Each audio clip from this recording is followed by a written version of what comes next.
Midwest, and because of that, I do not pay attention to weather reports during winter because they always get the projections wrong. I gave up on them. And I remember when it happened. It was one January where I was watching, and they said, oh, we got a blizzard coming. We're getting 8 inches of snow, 8 inches.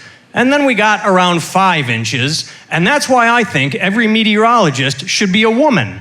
Because if a woman tells you you're getting 8 inches, God damn it, you are getting 8 inches.